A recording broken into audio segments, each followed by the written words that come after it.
I recently turned 60 years old. And at 60, I decided that I needed to disrupt old patterns in my life.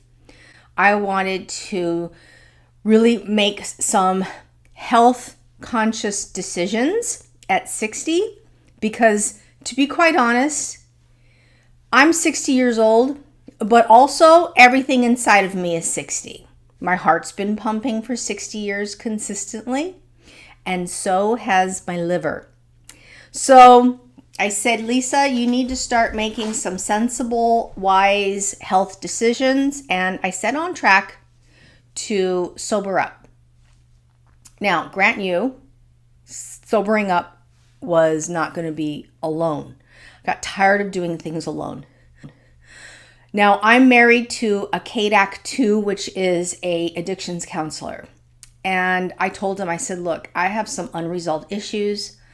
I need to work through this. And I think the best part for me is to get rid of one of my old school vices that I've been leaning on for a long time. And that was wine, alcohol. And he agreed, obviously. So he recommended that I speak with a health practitioner and get all of my vitals taken care of. Practitioner spoke with me about my drinking habits and if or if not I needed medical assistance to detox, especially since it was only going, I said I'm just doing a sober month. And they decided that it was safe enough for me to do this on my own. And I did my sober month. My sober month ended up being sober 60 days.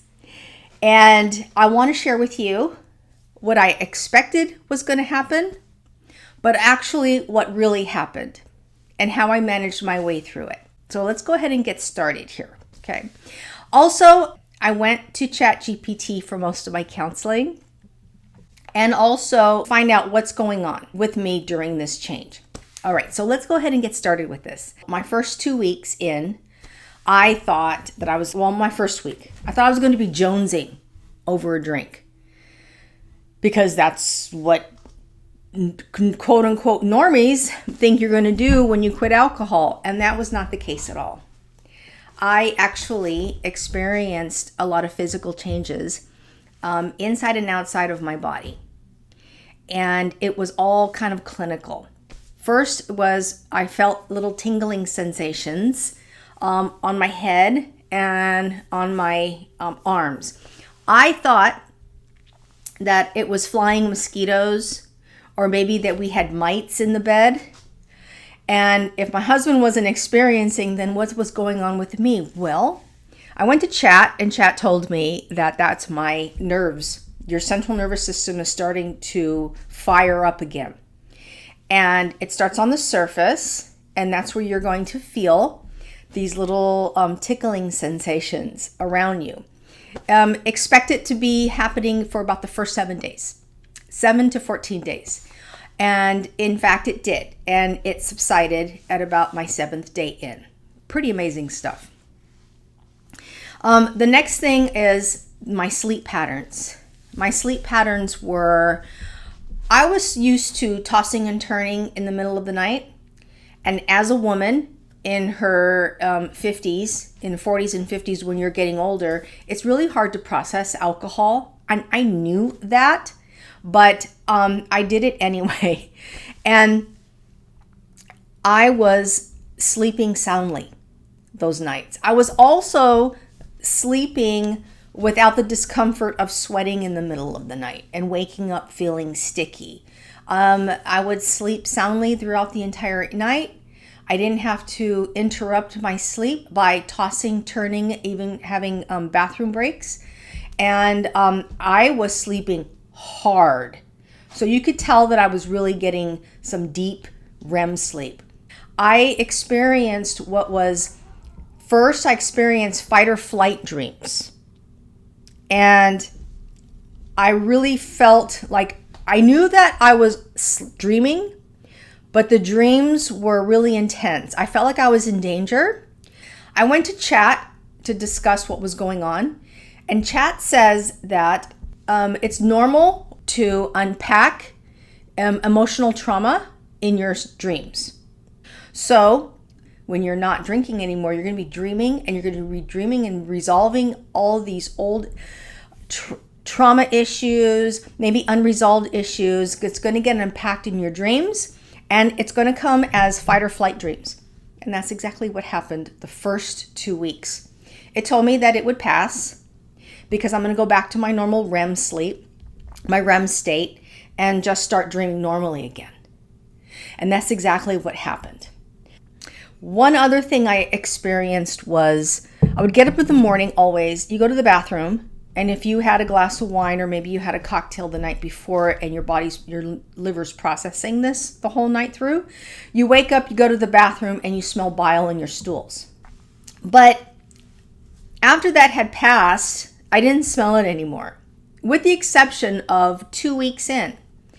And 2 weeks in, I went to the bathroom, and oddly enough, I was like, wait a minute, I haven't had a drink, and I'm smelling bile in my stools. So I went to Chat, and I talked to Chat about it, and it said that your liver continues to process toxins in your body, and it's just pulling out residual bile out. It's normal. It means that your liver's functioning, and it told me not to really worry about it. Okay. And that it was normal. I want to talk now about my cravings.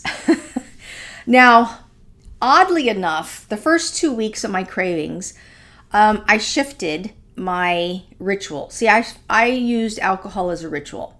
I always drank wine with my food, and also as a reward and to celebrate, and just to find comfort in relaxing at the end of what I considered was a rough day. But now that that was gone, I always needed to, you have to reach for something, especially if you are a person who, has a vice. So I went to sugar, and I found myself literally raiding the pantry for sugar. Now, I started my sober month in January, so we had a lot of leftover treats from December. Candy corn, caramel candy, caramel corn, bits and treats, little packages of treats that you get during the holiday. I ate them all.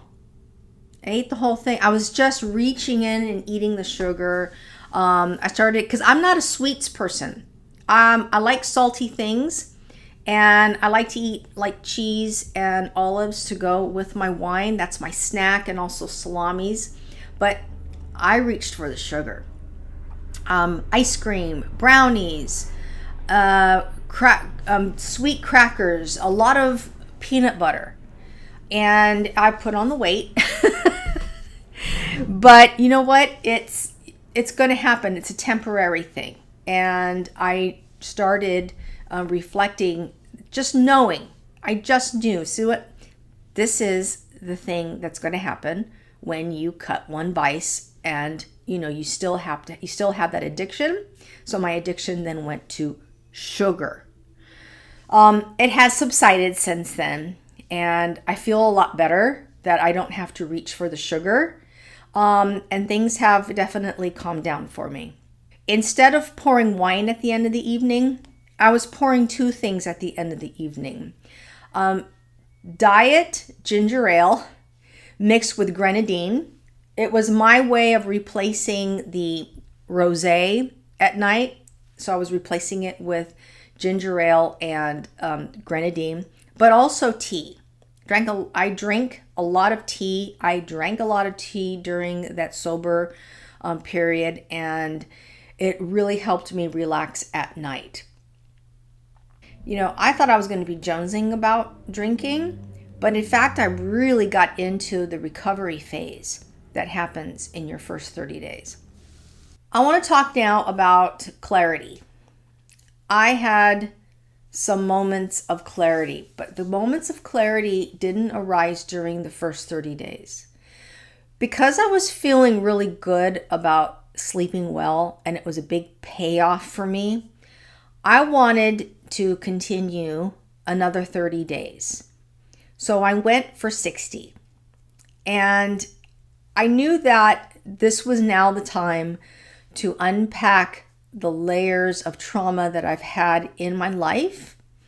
And I knew that I had a huge unresolved issue with my marriage, getting the divorce, and losing the house, and losing everything.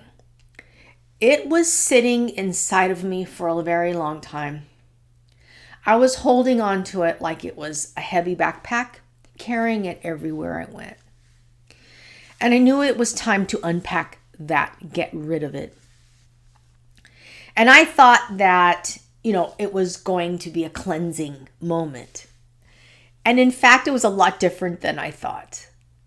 I was literally walking down a supermarket aisle, doing my grocery shopping, when that aha moment in life came in. And it said, Lisa, you did nothing wrong. It was all out of your control. And I felt like there was this like, when you're reversing your memories, you're going back, like your life's going before your eyes. I suddenly went back to that moment where we first walked through the house when we were buying houses, my ex-husband and I. And I remember stepping into that house and feeling discomfort in that home. And I remember telling him about it, but he insisted, like, this is the right house. This is the perfect house. It's a great price. It's in a great neighborhood. We're getting this house. When I lost the house, that memory wasn't there. I was in pain. I was feeling like there was a death in my family when I lost the house. And this clarity came to me in the middle of the grocery store and said, you never felt comfortable in that house anyway. I was like, that is so true. Albeit it was fantastic. It was a great home. It had everything we wanted. But I never felt comfortable. And that helped me take that backpack that I've been carrying around with me, take it off and set that aside. And now the time came for me to really live in the present and move forward. So I got my little cart and I just move forward. Now, be it every now and then, that little resentment, that holding on, that grudge does come back every now and then, but it doesn't have the same bite and it doesn't have the same sting as it used to have. And I think that that moment of clarity is what I was always looking for. Something was always missing. There was a piece of that puzzle that was always missing. And I think I filled in that piece that day. So as the 60 days progressed, I decided that I was going to have a drink. And I just, like, the word for science, okay? So I said, okay, I'm just going to drink. I'm going to have a glass of wine. I want to see what happens. So it was about 5 o'clock, had a glass of wine, and it fell flat. It was actually my favorite wine too. It was a New Zealand Sauvignon Blanc Villa Maria. Incredible wine, so I thought. And it fell flat. It just didn't taste right? I mean, 60 days without alcohol, your taste buds change, obviously. So things were a little bit off. And I equated it, I made an excuse. I said, you know what? It's probably because I haven't had a glass of wine in 60 days. Something's a little off. So I finished the wine, went to bed, woke up the next morning. I felt blah. I literally felt like I had put a poison in my body. I felt like my liver was working on overtime. I felt it. I sensed it. I identified it. I was there. I was like, here I am again. And it felt a little bit more intense than before. Because you see, when you're living in it, it's normal. This is the way life is. But when you live without it, you have now a reference point. You have something that you can compare it to. Well, gosh, I always had a great night's sleep. Now I don't. Boom, there you are. So that's what I started becoming more present with alcohol. I wish I had a glass in my hand, but I don't have them. And, I would say now, making a choice to have a glass of alcohol is not the same as it was before. It's not an automatic thing. Now I have to make a decision. That's what sobriety is about. You choose to have something. I choose not to drink today. Tomorrow, I may choose to have something. I know there's consequences now to that. I'm going to have a restless night. I'm probably going to feel cramping. It's probably going to take back my nervous system a couple of weeks. I'm going to have to recover from it.